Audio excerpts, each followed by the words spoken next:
Primera de Corintios capítulo 12. Hoy vamos a hablar de un tema, que lo estamos dando en las células. Si usted no va a una célula, usted dirá, pues, ¿qué es una célula? Bueno, son las reuniones que tenemos todos los sábados a las 8 de la tarde o noche. En alguna casa, en San Sebastián de los Reyes y Alcobendas, hay células. Así que si usted no está yendo a alguna célula, yo le invito a que usted pueda ir a una. ¿Por qué? Porque usted va a aprender temas como este.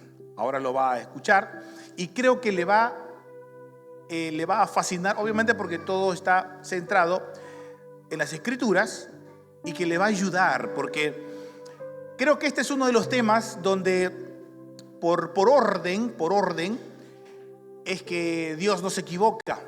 Toda la Escritura, dice la misma palabra, es inspirada por Dios. Entonces, está justamente en ese orden porque es el que va a marcar luego todo lo siguiente.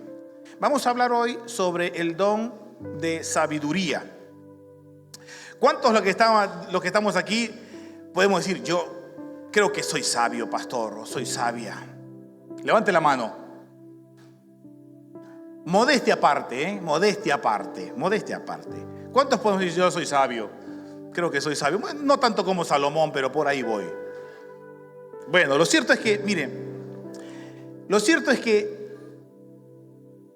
en nuestro diario vivir solemos pedir al Señor muchas cosas, ¿no? Salud, hay alguien que pueda estar enfermo. Necesito salud antes que la sabiduría incluso. Necesito salud. Necesito trabajo. Hay alguien que no tenga trabajo, le esté costando mantener un trabajo o tener un trabajo. Necesito un trabajo. Alguien que prefiere orar por amor. Dice, ay pastor, no sé, yo ya veo cómo se me pasa el tren y la AVI y la Renfe y no quiero que me voy a quedar solo o sola. Necesito un amor. Necesito encontrar una pareja, una media naranja, alguien. Así que, pero muy poquitos nos detenemos a orar y pedir al Señor por sabiduría. Porque digo otra vez, allí va a empezar todo. De allí se empieza todo. Yo he visto gente no sabia, gente que toma decisiones y luego se está arrepintiendo. Luego nos decimos, me equivoqué. Bueno, la idea es que tuve buena intención. Sí, pero eso se puede evitar. ¿Cómo? Siendo sabios, teniendo sabiduría. Podemos evitarnos muchos fiascos, muchas malas decisiones. ¿Cómo se logra eso? Pidiendo al Señor sabiduría. Y dice Santiago, el apóstol Santiago era uno de los apóstoles que no hablaba mucho. Pero cuando hablaba, decía cosas muy interesantes. Y entre las cosas interesantes que él decía, pidamos sabiduría. Porque quien pide sabiduría, el Señor no se la va a negar. Se la va a dar abundantemente y sin reproche, dice. Abundantemente y sin reproche. De modo que una de las cosas, yo les animo, amada iglesia, amado hermano, hermanas, que pidamos entre nuestras oraciones, pidamos, Señor, dame sabiduría, porque quiero ser sabio. De hecho, dice la Escritura que a los hombres, por ejemplo, se nos dice que debemos ser sabios con nuestras mujeres. Muchas veces metemos la pata y las manos porque no somos sabios, no sabemos cómo muchas veces tratarlas, incluso tratar ciertas cosas, ciertas decisiones que se pueden ir dando en el día a día. Y Pablo va a enseñar a la iglesia en el capítulo 12 esto. 1 Corintios capítulo 12 va a decir, versículo 7: pero a cada uno le es dada la manifestación del Espíritu para provecho. Porque a este es dada por el Espíritu palabra de sabiduría, a otro palabra de ciencia según el mismo Espíritu. Estos dos dones, pero nos vamos a centrar más en el de sabiduría. Estos dos dones van juntos, prácticamente juntos. El de ciencia y el de conocimiento y el de sabiduría. Les voy a explicar un poquito para que, así a grosso modo, cómo funciona el don de ciencia y de conocimiento, cómo funciona y cómo no funciona. Normalmente, seguro que usted ha visto por los canales de YouTube, donde hay gente que dice,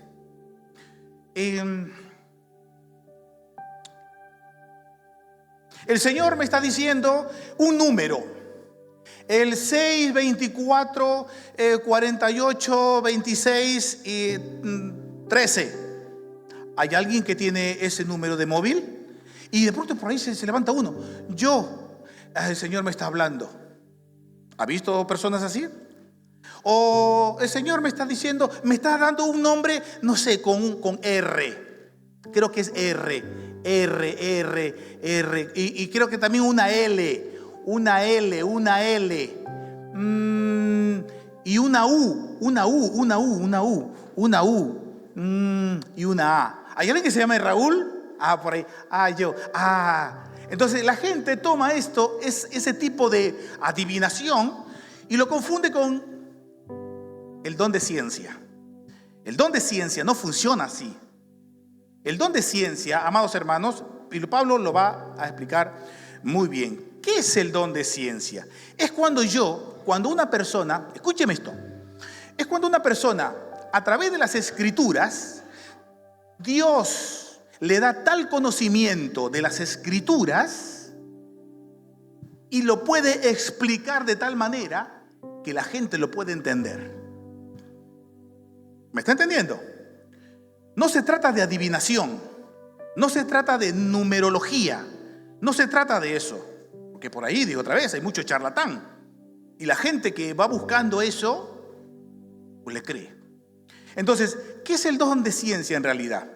Es la capacidad que da Dios a los creyentes para poder saber y entender y transmitir lo que Dios está diciendo en su palabra. ¿No les ha pasado que muchas veces, a lo mejor, ¿qué me ha pasado a mí también muchas veces? Yo leo una porción de las escrituras y digo, no entiendo. Tengo que buscar en libros y todo lo demás. Pero a lo mejor hay alguien que podemos compartir el mismo texto y él lo explica de tal manera que diga, mira, lo entendí, perfecto, lo entendí. Gente que tiene el don de la ciencia, el don de conocimiento. Ahora, ese don de conocimiento va ligado al don de sabiduría. ¿Qué es el don de sabiduría? Es justamente saber cómo interpretar el conocimiento que yo tengo en cada situación. ¿Me dejo entender? Para ello, yo debo saber las escrituras. Debo saberlo. Porque si no, entonces voy a tomar cualquier decisión. Y nosotros como creyentes estamos en la obligación de hacer la voluntad de Dios. ¿Cuántos dicen amén? Nosotros queremos hacer la voluntad de Dios, ¿verdad? Queremos hacer la voluntad de Dios. ¿Cómo podemos nosotros hacer la voluntad de Dios? Conociendo su palabra. Conociendo y aplicándola luego según las circunstancias que vengan. La iglesia, escuche esto, la primera iglesia, los primeros cristianos, ellos fueron llenos del Espíritu Santo y se dio en los comienzos, y digo esto porque si usted alguna vez ha visto aquí en esta congregación algún lío entre hermanos, entre hermanas por X razones, le voy a decir algo. Bienvenido a la iglesia. Bienvenida a la iglesia. Esta es la iglesia del Señor, donde estamos todos los pecadores. Todos aquellos que hemos dicho, estoy enfermo, Señor, sáname, necesito que me sane. Quienes no quieren venir a la iglesia y quienes no quieren venir a Cristo, ellos se consideran, según la palabra, justos y sanos. Pero aquí estamos todos los enfermos. Levanten la mano los enfermos. Algunos dirán, No, enfermos espirituales, enfermos espirituales. Entonces, todos los enfermos estamos aquí. Y si usted viene por primera vez, bienvenido a este hospital de los enfermos, donde Cristo es el médico por excelencia y Él sana toda enfermedad y toda dolencia en nuestras vidas. Bienvenido al hospital. Ahora, en ese hospital, de hace 2000 años atrás, cuando se comenzó el Evangelio, va a ocurrir algo entre los cristianos en esa iglesia, y vamos a ver cómo el Señor dota y cómo el Espíritu, cómo el don de sabiduría va a obrar. Hechos capítulo 6. Vamos para atrás un poquito.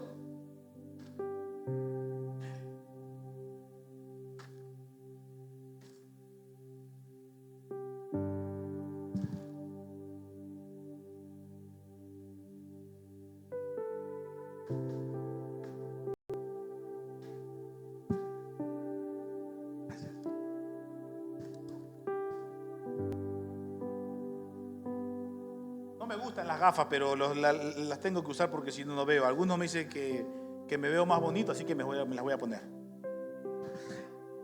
Hechos capítulo 6 va a decir esto. Escuche esto. ¿Lo tenemos todos? Dice: en aquellos días, como creciera el número de los discípulos, ¿hubo qué? ¿Hubo qué? Entonces esto no viene de ahora. Esto no viene de ahora, entonces. La murmuración no viene de ahora. No es que, es que aquí en la iglesia Príncipe de Paz hay murmuradores. No, es que eso ya venía de antes ya. De hace 2000 años también la gente murmuraba. Dice, hubo murmuración de los griegos contra los hebreos, de que las viudas de aquellos eran desatendidas en la distribución diaria. Recordemos que, escuche esto, recordemos que cuando comienza el Evangelio, los judíos pensaban que la salvación solamente era para ellos, nadie más. La salvación era para ellos, para el pueblo de Israel, para los judíos. Pero Dios le dice a Pedro, no. La salvación ahora es para todos, para los gentiles. Entonces aquí están los hebreos, los judíos, o sea, los hebreos que son los judíos, y los griegos. Imagínense ese choque que podía haber entre los que se decían ser el pueblo de Dios contra los gentiles. Inmundos. Pero Dios no los llama inmundos. Ellos también son participantes del pueblo de Dios ahora. Y ellos ahora se van a juntar en un solo lugar. Y ese lugar se va a llamar la iglesia. Pablo le va a llamar la iglesia. Luego, entonces, se da este pequeño rifirrafe, esta pequeña murmuración. 2. Entonces los 12 convocaron a la multitud de ¿quiénes? De los discípulos. ¿Cuántos son discípulos aquí? Levanten la mano. ¡Qué poquito! Levanten la mano los discípulos. Los discípulos son aquellos que estamos aprendiendo. Es el aprendiz. Ese somos los discípulos. ¿O es que hay alguien que ya lo sabe todo? No, ¿verdad? Estamos aprendiendo. Somos discípulos de Cristo. Dice, entonces los 12 convocaron a la multitud de los discípulos y dijeron, ¿no es justo que nosotros dejemos la palabra de Dios para servir a las mesas? 3. Buscad pues, hermanos, de entre vosotros a 7 varones de buen testimonio, llenos del Espíritu Santo y de sabiduría. Ahora yo pregunto, ¿por qué tenían que buscar, por qué se tenía que tener todavía estos requisitos? ¿Por qué es necesario que tengan buen testimonio, lleno del Espíritu Santo y que sean sabios? ¿Por qué? No por gusto. Podríamos decir, bueno, busquemos a alguien que tenga buen trato, que sea alto, que sea robusto, por si acaso alguno se quiere pasar de listo. No sé, otra cosita más. Pero es que la Escritura da tres cosas: gente que sea de buen testimonio, lleno del Espíritu Santo y además que sean sabios. Otra vez, no cualquiera podía estar, escuche esto, en una tarea tan sencilla como servir a las mesas. Se necesita sabiduría. Yo he visto en varias ocasiones que cuando nosotros hacemos algún compartir aquí, están las mesas, ¿no? De comida, de bebida, de postre y todo lo demás. Y en eso viene por ahí: a mí deme este, a mí deme este. No, hermanita, es que vamos a ir por partes.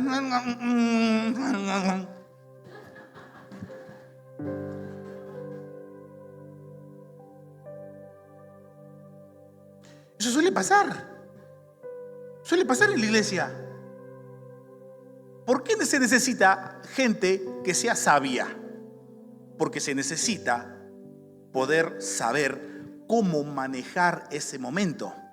Porque un hombre o una persona carnal, alguien que no sea sabio o no sea sabia, le puede decir: ¿qué te pasa, chiquillo? ¿Qué te pasa? No, es así. O podría cogerle el plato y decir, qué sé yo, reaccionar mal. Y se arma ahí, como decía mi mamá, se arma la de San Quintín. Entonces, pregunto, ¿es necesario tener sabiduría? Sí, es necesario tener sabiduría. Es necesario, usted que está casada, ustedes que están casados, nosotros que estamos casados, necesitamos sabiduría. Cuando ella se pone que quiere pelear, porque ya nos conocemos modo pleito. Aquí hay modo pleito. Entonces, tenemos que saber cómo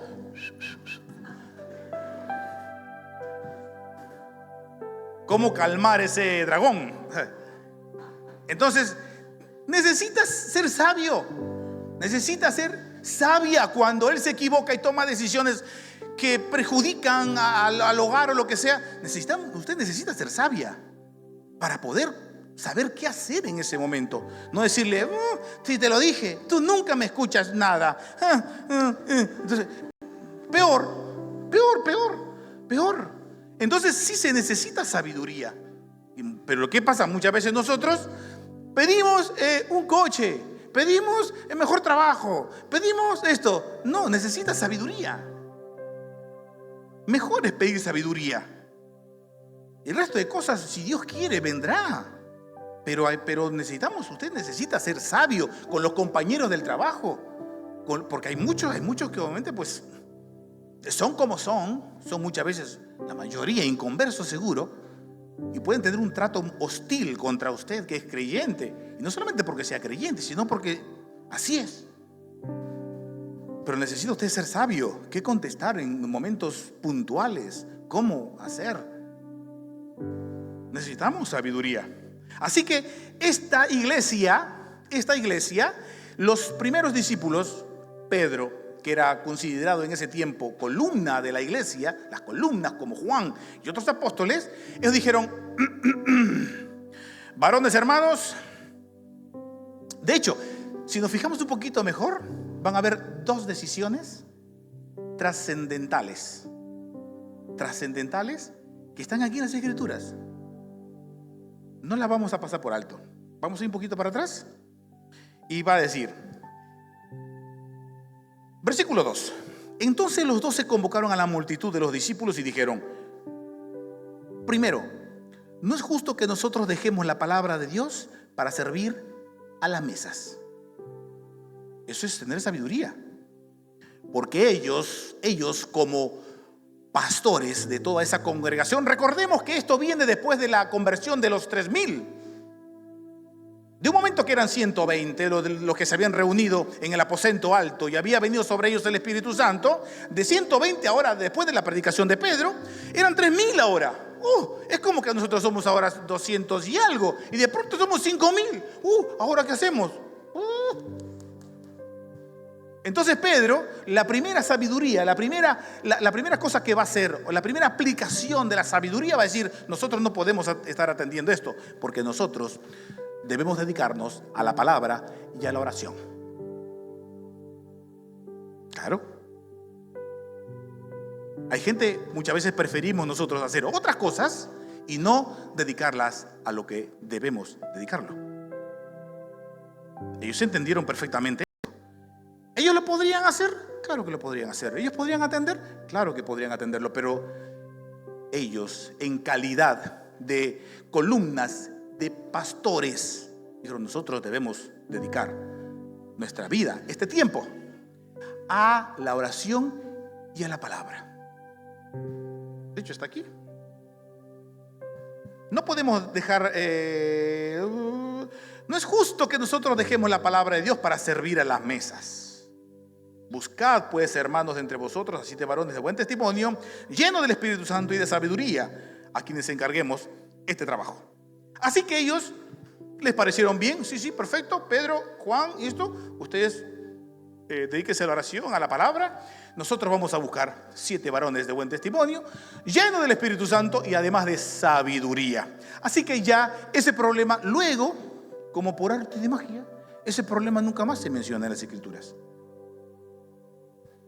Van a haber otros problemas que normalmente se suscitan en las congregaciones, pero ese problema en ese momento se solucionó. ¿Cómo?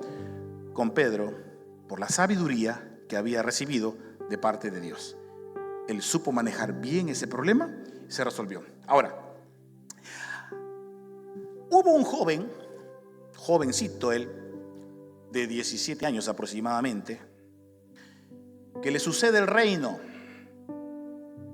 a su padre, y él dijo que no sabía cómo entrar ni salir, porque era muy chavalito, muy jovencito. Así que un día estaba él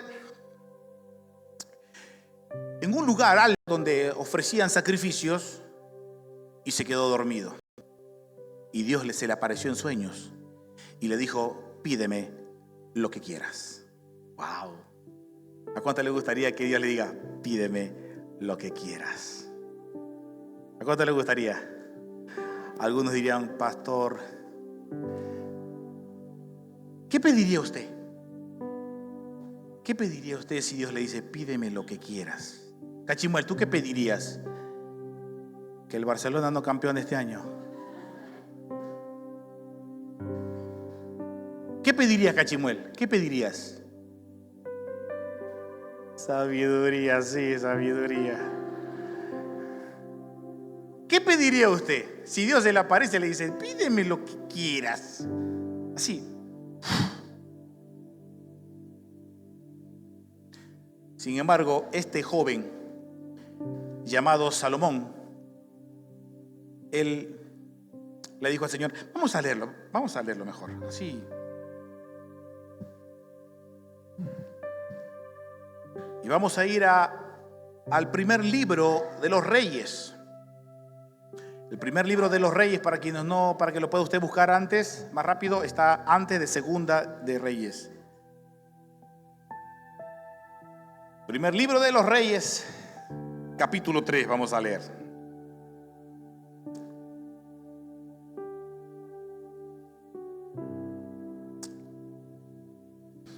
Y cuando usted lo tenga me dice amén. ¿Lo tenemos? Primer libro, capítulo 3. Dice, versículo 3. Mas Salomón amó a Jehová, andando en los estatutos de su padre David. Solamente sacrificaba y quemaba incienso en los lugares altos. E iba el rey a Gabaón, porque aquel era el lugar alto principal, y sacrificaba allí. 1000 holocaustos sacrificaba a Salomón sobre aquel altar. Y se le apareció Jehová a Salomón en Gabaón una noche en sueños, y le dijo Dios: pide lo que quieras que yo te dé. Y Salomón dijo: tú hiciste gran misericordia a tu siervo David mi padre, porque él anduvo delante de ti en verdad, en justicia y con rectitud de corazón para contigo. Y tú le has reservado esta tu gran misericordia, en que le diste hijo que se sentase en su trono, como sucede en este día. Ahora pues, Jehová Dios mío, tú me has puesto a mí tu siervo por rey en lugar de David mi padre, y yo soy joven y no sé cómo entrar ni salir. y tu siervo está en medio de tu pueblo al cual tú escogiste, un pueblo grande que no se puede contar ni numerar por su multitud. Da pues a tu siervo corazón entendido para juzgar a tu pueblo y para discernir entre lo bueno y lo malo, porque ¿quién podrá gobernar tu pueblo tan grande? Y agradó delante del Señor que Salomón pidiese esto. Y le dijo Dios: ¿por qué has demandado esto? Y no pediste para ti muchos días, ni pediste para ti riquezas, ni pediste la vida de tus enemigos, sino que demandaste para ti inteligencia para oír juicio. He aquí, lo he hecho conforme a tus palabras. He aquí que te he dado corazón sabio y entendido, tanto que no ha habido antes de ti otro como tú, ni después de ti se levantará otro como tú. Y aún también te he dado las cosas que no pediste, riquezas y gloria, de tal manera que entre los reyes ninguno haya como tú en todos tus días. ¡Wow! Esto pidió un joven de 17 años. Yo pregunto, ¿qué pediría un joven de 17 años ahora? Ya lo sé. Una Play 5. La Play 5. Unas zapatillas Nike. El iPhone 20. ¿En qué estamos? ¿El iPhone qué? ¿18, 19, 20, 21? ¿Qué iPhone está ahora? 17. Sí, probablemente. Todas esas cositas pediría un joven de 17 años. Pero Salomón, rey, sabía que no podía pedir cualquier cosa. Él estaba enfocado en las cosas de su padre, en las cosas del reino. Así que Salomón va a pedir sabiduría. Sabiduría. Amada iglesia, pidamos sabiduría. Pida sabiduría. Otra vez Santiago va a decir: pídala que Dios se la va a dar sin reproche y abundantemente. Pida nomás, pida. Pero va a decir Santiago además, pero pida con fe. Porque aquel que pide con fe, aquel que pide dudando, no va a obtener nada. Pida con fe. Y Dios, que es rico y sabe los deseos de nuestro corazón, va a otorgarle. Ahora, un joven de 17 años ya con sabiduría se levantó. Seguro que le hubiese parecido extraño. ¿Qué sueño más raro? Ya Salomón comenzó a gobernar, así que viene la primera prueba para Salomón, para este rey de 17 años. A continuación, en el versículo 16 va a venir esto, donde vamos a ver la sabiduría de Salomón. Versículo 16. En aquel tiempo vinieron al rey 2 mujeres rameras y se presentaron delante de él. Qué difícil, ¿no? Y dijo una de ellas: Señor mío, yo y esta mujer morábamos en una misma casa, y yo di a luz estando con ella en la casa. Aconteció el tercer día, después de dar yo a luz, que ésta dio a luz también, y morábamos nosotras juntas. Ninguno de fuera estaba en casa, sino nosotras 2 en la casa. Y una noche el hijo de esta mujer murió, porque ella se acostó sobre él. Y se levantó a medianoche y tomó a mi hijo de junto a mí, estando yo tu sierva durmiendo, y lo puso a su lado, y puso al lado mío su hijo muerto. Y cuando yo me levanté de madrugada para dar el pecho a mi hijo, he aquí que estaba muerto. Pero lo observé por la mañana y vi que no era mi hijo el que yo había dado a luz. Entonces la otra mujer dijo: no, mi hijo es el que vive y tu hijo es el muerto. Y la otra volvió a decir: no, tu hijo es el muerto y mi hijo es el que vive. Así hablaban delante del rey. El rey entonces dijo: esta dice: mi hijo es el que vive y tu hijo es el muerto. Y la otra dice: no, mas el tuyo es el muerto y mi hijo es el que vive. Y dijo el rey: tráeme una espada. Mire qué cosa difícil. Un chavalito de 17 años. Tráeme una espada aquí. Ahora imagínense la cara de las 2 mamás. Este va a partir. ¿Qué va a hacer? Dice: y dijo el rey: tráeme una espada. Y trajeron al rey una espada. Enseguida el rey dijo: partid por medio al niño vivo y dad la mitad a la una y la mitad a la otra. Y se acabó. Mitad para cada una, para que no se peleen. ¿Usted qué dicen? ¿Era justo?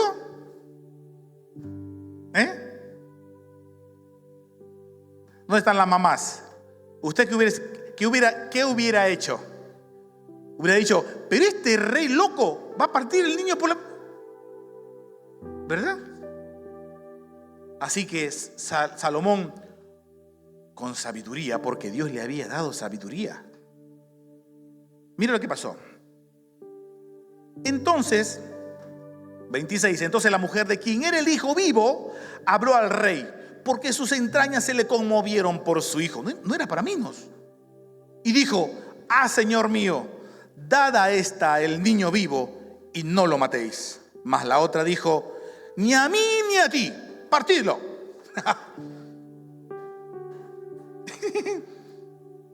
Para ninguna de las dos. Ya está, mitad para cada una, mitad para cada una. ¿Era justo? ¿Estaba bien eso? No. Dice, entonces el rey respondió y dijo, dad a aquella el hijo vivo y no lo matéis. Ella es su madre. Claro, normal. ¿Qué madre va a querer que partan a su hijo por la mitad? No, aunque no sea mío, aunque no me lo quede yo, pero mira, quédatelo tú, pero no maten a mi hijo. Eso hace una mamá, ¿verdad? Así que Salomón, con la sabiduría, dijo, no, ella es la mamá. Mira qué importante es la sabiduría. Qué importante es la sabiduría. Pero otra vez, nosotros pedimos muchas cosas. Y a partir de hoy, en su lista de oración, añada sabiduría también. Para ver cómo contesto a este cabezón que todos los días deja las medias por ahí. Y cómo me salgo de esta loca que me persigue con la sartén. ¿Cómo hago con esto? Ahora aquí, sabiduría. ¿Cuánto van a pedir sabiduría? Sí, necesitamos sabiduría. Es que si no... Y escuche esto. Líderes, hombres, todos los que estamos trabajando aquí necesitamos ser sabios. Porque aquí nos vamos a encontrar con muchas situaciones y debemos saber resolverlas.